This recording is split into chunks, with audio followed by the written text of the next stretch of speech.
믿음의 동력자 여러분 잘 지내고 계시는지요? 저도 덕분에 잘 지내고 있습니다.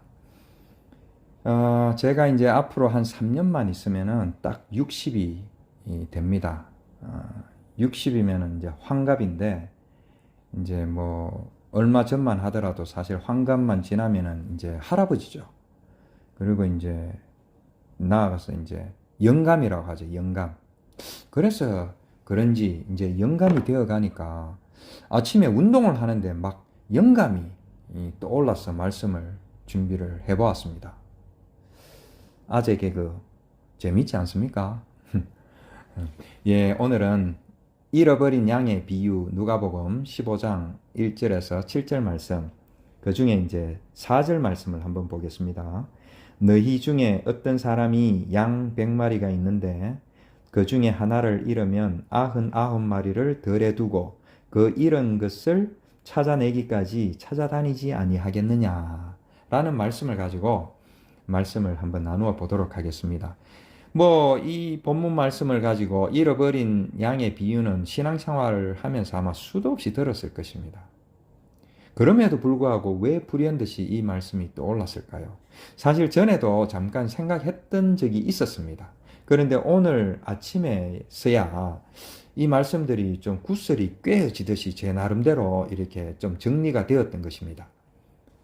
먼저 이제 이 말씀의 배경은 주님이 이제 공생애를 하면서 그 이제 세리들과 죄인들, 그러니까 보통 사람들이 멀리하는 그런 사람들과 같이 있으면서 음식도 먹고 하니까 그 모습을 보던 바리새인들과 서기관들이 막 수군거리게 되죠. 그래서 그 수군거리는 그 소리를 듣고 바리새인들과 서기관들에게 무엇인가를 설명하기 위해서 들었던 비유가 되는 것입니다. 그 당시에 바리새인들과 서기관들은 어떤 사람들입니까? 쉽게 말해서 복음을 전혀 모르는 사람들이죠. 복음이신 예수 그리스도를 인정하지도 않았고 또 받아들이지도 않았고, 그리고 그 우리 예수님이 전하는 말씀을 전혀 깨닫지도 못하는 자들이었죠. 그래서 저들에게 이제 왜 그 세리와 죄인들을 찾아가서 같이 먹고 마시느냐라는 것을 설명하기 위한 비유가 되는 것입니다. 즉 잃어버린 양이 있는데 그 잃어버린 양을 이제 찾아서 나서는 목자가 있다. 99마리 잃어버리지 않은 양을 들에 그냥 내버려 두고 그 잃어버린 양을 찾아 나선다라는 것으로 이제 말씀을 비유를 전하면서 이제 그 당시에는 물론 목자와 잃어버린 양의 관계, 또 이제 조금 더 한 단계 발전해서 주님과 그 세리와 죄인과의 관계, 또 현대를 살아가는 우리에게는 우리와 주님과의 관계로 이제 이렇게 감정이입을 해볼 수가 있는 것이죠. 그래서 그러한 자들에게 주님은 손수 찾아오시는 사랑의 주님이시다 라는 정도로 우리가 이제 들었고, 그것만으로도 충분히 복음이 될 수 있고 또 구속사적인 맥락에서 충분히 그 맥락이 상통하게 되는 것입니다. 그럼에도 불구하고 이 말씀이 단순히 그런 1차원적이고 표면적인 또 문자적인 그런 이야기를 하려고 이 귀한 생명의 말씀 속에 기록을 해 놓았을까요? 왜 제가 표면적이고 문자적이라고 말씀을 드리느냐 하면은, 제가 어릴 때에 소를 먹이러 다녔습니다. 목동이었죠. 이제 저 같은 경우는 이제 소를 산이나 들에 풀어놓고 열심히 친구들하고 놀다가 보면은 이제 해걸음이 질 때에 이제 집으로 가야 되는데 소가 보이질 않는 것입니다. 그러니까 소를 잃어버린 상태에서 저는 집으로 갈 수가 없는 것이죠. 그래서 깜깜하게 한치 앞을 내다볼 수 없을 그런 깜깜한 밤이 될 때까지 소를 찾으러 다니는 것이죠. 만약에 그 소를 찾지 않고 집으로 가면은 저희 부모님한테, 아버지한테 혼나는 것이죠. 그리고 이 소는 또 그 당시에는 그 농가의 큰 재산이었잖아요. 그렇기 때문에 뭐 소를 잃은 상태로 집으로 간다라는 것은 상상을 할 수가 없는 것입니다. 비단 이 잃어버린 양의 비유를 듣지 않은 상태에서도 그것은 있을 수가 없는 것이죠.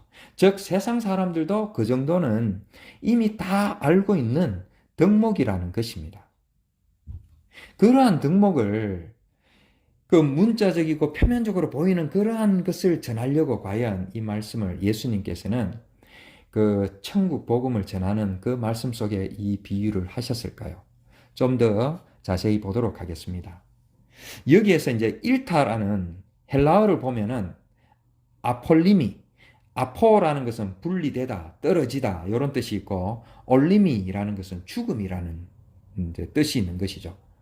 그래서 분리되어서 완전히 죽은 상태, 이게 잃어버리다라는 뜻과 같은 의미가 되는 것입니다.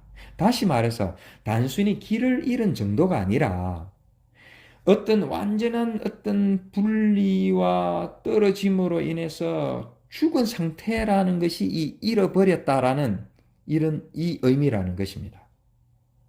그렇기 때문에 우리가 잘 알고 있는 성경 말씀의 어떤 맥락과 그 구속사와 이렇게 대입해 보면은 이러한 상태, 그러니까 분리되어서 죽은 상태가 이 죽음 상태가 우리 그리스도인의 어떤 복음의 핵심이 되는 것이죠. 죄를 지은 아담과 하와가 하나님과 분리되고 떨어져서 죽을 수밖에 없었는데 죽음만이 저들 앞에 놓여 있었는데 예수 그리스도가 찾아오셔서 저들을 죽음으로부터 구원하셔서 생명을 얻게 해주는 것이 바로 복음의 핵심이 되는 것입니다. 히브리어로도 한번 보겠습니다. 히브리어로 일타라는 것은 아바드라는 것인데요. 이 아바드의 알파벳을 그대로 나열해 보니까 알레프, 베이트, 달레, 즉 알레프는 하나님, 베이트는 집, 우리가 벳엘 할 때 하나님의 집, 베델, 그 벳이 이 베이트가 되는 것이죠. 달레는 문. 그래서 요 아바드라는 일타라는 요 단어를 파자를 해보니까 하나님 집의 문이더라는 뜻입니다. 조금 전에도 말씀드렸지만은 이 분리되어서 죽음의 상태는 우리 이 그리스도인의 또 복음의 핵심이 된다라는 것을 말씀을 드렸는데 이 일타라는 단어 자체가 하나님 집의 문이라는 뜻이고 다른 말로 하면은 쉽게 말하면 천국의 문이라는 것입니다. 너무 신기하지 않습니까? 이 단어 속에 구속사의 그 핵심이 그대로 들어있지 않습니까? 그렇기 때문에 구속사를 생각하면서 오늘 본문 말씀을 다시 한번 읽어보면은 좀 다른 각도에서 다른 관점에서 읽어보면은 길을 잃은 양을 찾아 나서는 단순한 이야기가 아닌 것이죠. 길을 잃은 양은 길을 잃을 수밖에 없는, 심지어는 길을 잃어야만 하는 필연적인 존재라는 그런 의미가 들어있더라는 것입니다. 좀 비약적인 적용일지 모르겠지만은 우리는 이것을 우리와 같이 우리가 길을 잃은 양에 거기에 우리를 대입해 볼 때에 우리는 길을 잃어버리지 않기 위해서 노력하면서 살았는데 오늘 본문 말씀을 보면 이 필연적인 존재, 길을 잃어버리지 않기 위해서 노력해야 하는 것이 아니라 우리는 길을 잃어버릴 수밖에 없는 그런 존재라는 것을 우리가 볼 수 있어야 한다는 것입니다. 길이요 진리요 생명이 되신 예수 그리스도가 우리를 찾기 전까지는 우리는 그냥 길을 잃어버린 진리가 없는 먼지 같은 자들이라는 것입니다. 그렇게 길을 잃고 완전히 죽어야 하는 상태가 되었을 때에 필연적으로 절대적으로 예수 그리스도가 필요한 자이구나라는 것을 우리는 알게 된다라는 것입니다. 역설적이게도 길을 잃어야 죽어야 우리는 진리를 소유할 수 있다라는 말이 되는 것입니다. 그렇기 때문에 오늘 본문 말씀에서도 이야기하다시피 목자가 길을 잃은 한 마리를 찾았을 때에 길을 잃지 않은 99마리보다 더 기뻐한다라는 사실이죠. 물론 당연히 그 99마리가 그 자리에 있기 때문에 거기에는 뭐 새삼 기뻐할 필요가 없었는지도 모르지만은 어쨌든 그 잃어버린 한 마리를 찾았을 때에 또 그 목자는 잃어버린 한 마리와 쭉 같이 있은 듯한 그런 어떤 뉘앙스까지 있는 것이죠. 세상의 가치관하고는 완전히 반대가 되는 것입니다. 말씀을 맺겠습니다.